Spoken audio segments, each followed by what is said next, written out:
잡담이 얼마나 우리에게 유용한지를 잡담이 패스만 주고받는 공놀이라고 말씀을 드렸죠. 꼴 넣지 마십시오. 삶의 무게가 줄어드는 가벼운 활기찬 느낌이 됩니다. 안녕하세요. 마인드닥터입니다. 제가 학회에 가는 길에 오랜만에 만난 후배와 같이 걷게 되었습니다. 안부를 몇 마디 나눈 후에 할 말이 없었어요. 할 말이 잡담이 생각나지 않는 게 참 아쉬운 어색한 동영이었습니다. 엘리베이터에서 이웃과 인사를 나눈 후에 어떻게 하시나요? 계속 쭉 대화를 이어가시나요? 층 숫자를 할 일 없이 보거나 폰을 괜히 보게 되지는 않습니까? 어색함을 벗어나는 빠른 방법은 잡담 능력을 키우는 것입니다. 능력이라니까 조금 그렇습니다. 그죠? 30초라도 격이 없이 대수롭지 않은 대화를 나눈다면 능력입니다. 유창한 말하기 기술은 아니지만 이게 은근히 고도의 커뮤니케이션이 필요합니다. 우리 문화는 이게 좀 어렵죠. 저희가 성장할 때 부모님을 보면 가족이나 친척, 친한 사람들 이외에는 타인에게 말을 건네지 않았습니다. 우리도 보고 배웠죠. 우리나라 사람들은 이런 타인과의 대인관계는 능숙하지는 않습니다. 대인기피증, 시선 불안증 은근히 많죠. 서구인들은 인사와 또 미소 이런 것이 습관이고 사교 기술이라든지 잡담 능력이 뛰어납니다. 서양인은 정말 인사와 잡담에 스스럼 없이 몸에 배웠지만 그 선을 분명히 지킵니다. 우리가 지키지 않는다는 것은 뭘까요? 이 잡담이 자연스럽지 않죠. 그리고 훅 들어갑니다. 그렇게 친하지도 않는데 결혼했느냐, 학교 어디 나왔느냐 하면 말입니다. 서양에서는 기겁을 할 무례한 질문일 수 있습니다. 그러니 잡담 기술을 배워두는 게 좋습니다. 잡담이 필요하다는 것, 얼마나 우리에게 유용한지를 말씀드리려 합니다. 사이토 다카시가 쓴 잡담의 능력이다라는 책을 참고를 했습니다.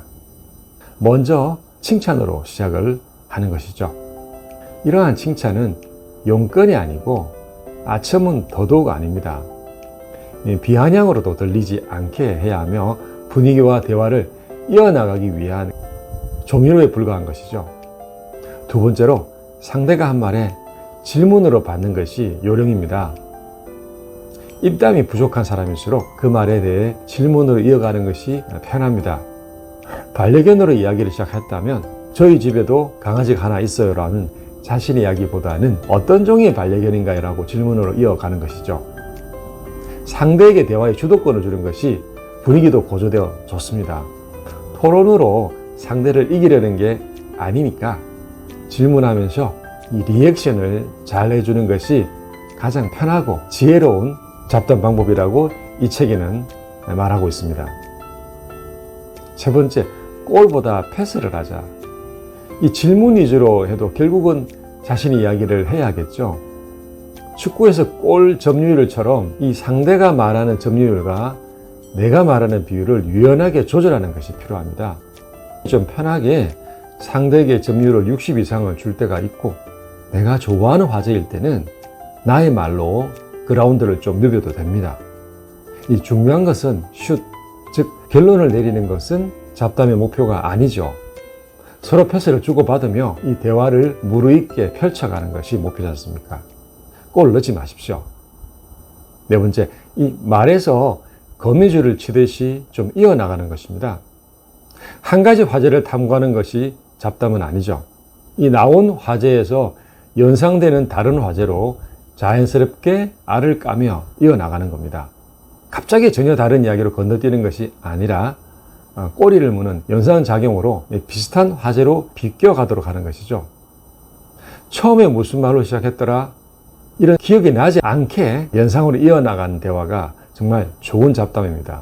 재미난 말을 해야 한다는 부담감을 던져버리자. 필살기로 상대가 잊지 못할 시간을 만들어야지 그런 생각도 하지 마십시오. 당신이 토크쇼를 하는 것도 아니잖아요. 어색한 분위기에 그 온도를 따스하게 하려는 일종의 커뮤니케이션입니다.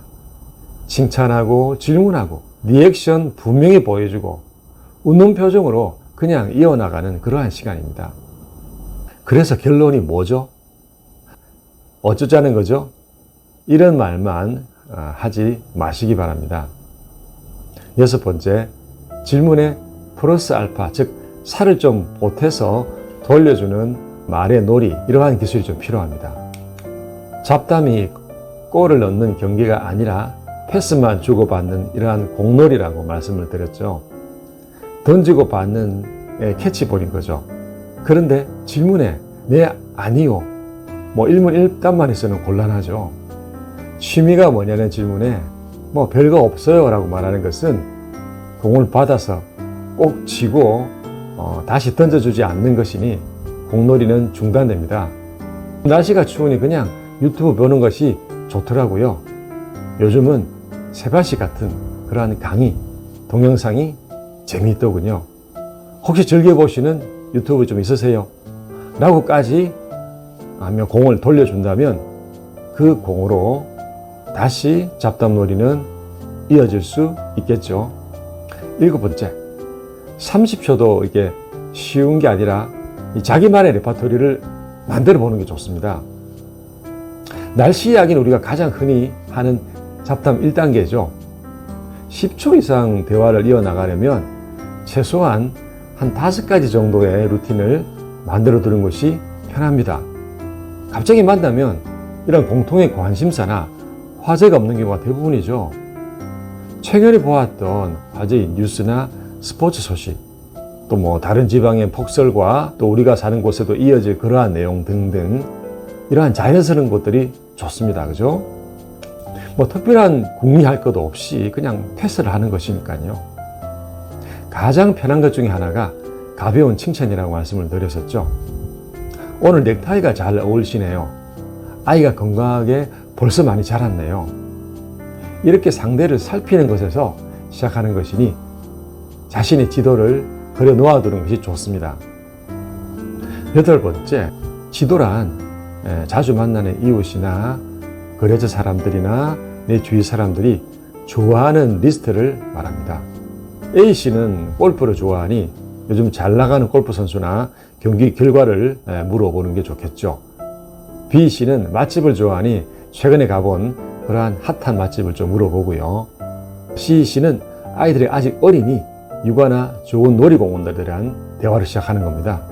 한 사람당 하나 정도 연관 리스트를 머릿속에 작성하는 것은 어색한 침묵에 비하면 그리 수고로움은 아닌 것 아닌가요? 이렇게 안 하면 뭐 어땠어요? 비즈니스가 아닌데 이렇게 할 의무도 큰 필요도 없죠. 하지 않아도 됩니다. 그런데 한 번은 해보십시오. 정신과 의사가 권하는 정신건강실천법이라 여기시고 용건만 말하는 사람, 좀 무미건조하죠. 직장에서, 가정에서 꼭 해야 할 말만 하는 사람은 혹시 아닌가요? 이 수다와 잡담은 좀 다릅니다. 분위기를 만들어내는 것과 관계없이 자신의 말을 많이 하는 것이 수다죠. 여성은 하루 내내 꾸준히 말을 하는 것에 비하면 남성은 자신의 관심사와 용건이 있는 경우에서 말을 폭발적으로 하다가 그런 것이 끝나면 말을 거의 하지 않는다고 합니다. 이 책의 저자 사이토 다카시는 잡담은 잡초 같은 생명력이라고 강조합니다. 메마른 콘크리트 사회에서 인간관계를 이어주는 잡담이란 이러한 잡초는 인간성의 꽃을 피우게 한다는 것이죠. 누군가와 이야기를 하는 것만으로도 그 사람은 구원을 받고 누군가의 이야기를 들어주는 것만으로도 사람은 치유된다는 말은 제 가슴에도 확 와 닿았습니다. 네, 마지막 10번째로 불안은 잡담 능력을 방해합니다. 우리는 참 집을 놨으면 말수가 확 줄어듭니다. 일종의 불안 때문이죠.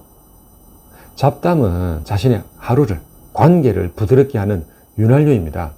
이 지퍼처럼 담은 입을 열고 용건이 아닌 이야기로 하루를 시작하면 글쎄요, 뭐랄까, 삶의 무게가 줄어드는 가벼운 활기찬 느낌이 됩니다.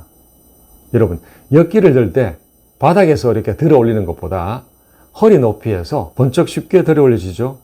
대인관계 불안은 스스로 자신을 옥죄고 있는 이 사슬 같은 굴레입니다. 잡담을 시작해 본다면 불안이 치유되는 경험을 할 수 있으니 저 마인드 닥터가 추천합니다. 이렇게 잡담력 포인트 10가지를 말씀드렸습니다. 감사합니다. 마인드 닥터였습니다. 좋아요, 구독 부탁합니다.